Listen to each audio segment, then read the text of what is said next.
You remember the United Healthcare CEO who was shot? It's this is how it started.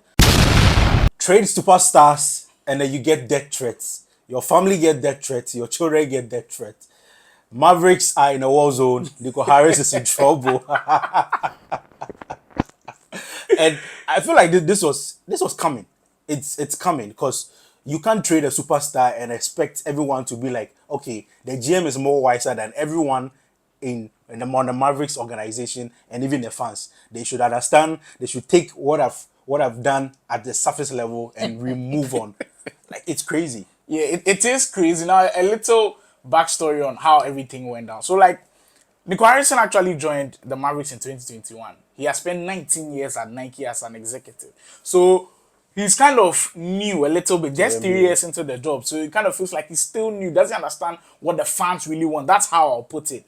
But then, all of a sudden, like, out of nowhere, you trade a superstar. Like, forget even what Teddy said about trading a superstar. We've seen superstars traded, but in his prime, 25. Someone who was in MVP conversations last year took you to the finals and then you just trade him. Just like that. Of course, you are going to get a lot of threats from the fans. And now we are seeing videos, people outside the Dallas Mavericks Center saying they need to fire Nico Harrison.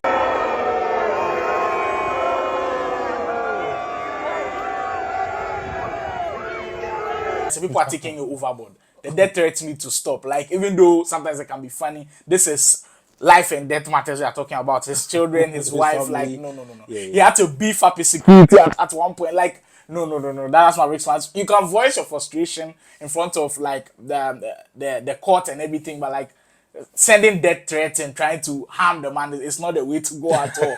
But for Nico Harrison, this is a serious lesson. And to be honest with you, it could only get worse. It will get worse. No, it's not guaranteed that it will get worse. Because if AD plays well and the Dallas Mavericks are winning games, the fans will have to stop. No, the ultimate is you actually winning the championship. That's when everything will simmer down.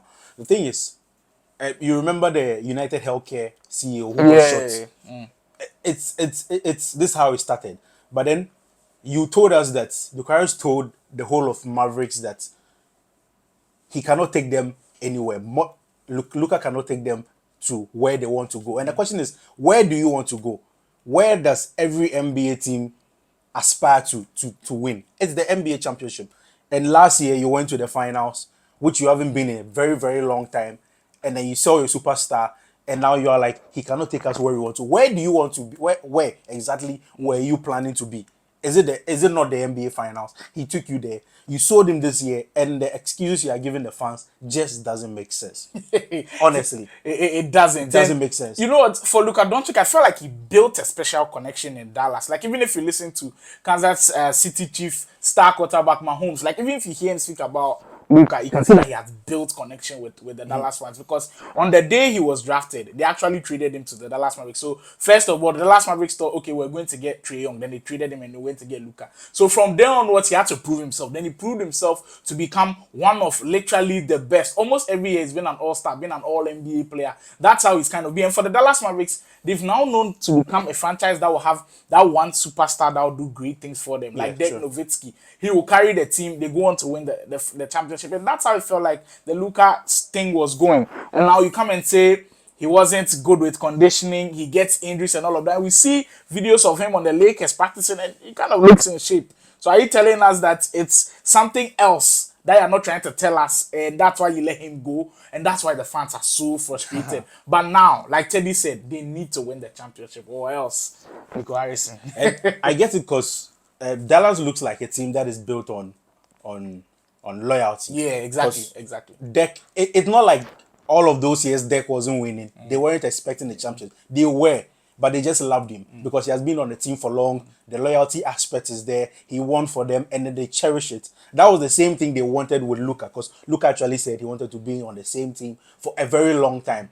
And then he gave everything to them, and out of nowhere, without you telling him prior notice, with no prior notice, you just trade him and tell him he's out of shape and he's not part of your plans, and he cannot take you where he can't take the team to where they need to be, which is so wrong. So I'm not siding with the people sending death threats, but the whole situation is just garbage. Yeah, it is really garbage. And for the Dallas Mavericks, they were in this nice situation where when Dirk was ending, he actually played with Luka, kind of passing the torch to him that this is your team now, go and handle it. What does it happen a lot? And then make magic. You don't get to see like the outgoing stars give the nod to the new stars. Usually the outgoing stars have retired for a long time and the new star comes in. But this was a beautiful story for the Dallas Mavericks. But hey, their first game is today. Later we'll be possibly bringing you the reaction on how Anthony Davis looks like on the Dallas Mavericks. Are they a true contender? Are they going to be a true contender? We've already done a little breakdown on how they look on the court. We'll see how they actually look on the court with their first game against the Houston Rockets today. So make sure you're watching the Putback Show. We've really enjoyed this episode. And Nico Harrison, we are sorry I'm getting death threats, but you almost felt like you brought it upon yourself. But like, we hope for the best for you. But don't send any death threats. Kindly stop. It's a life and death matter.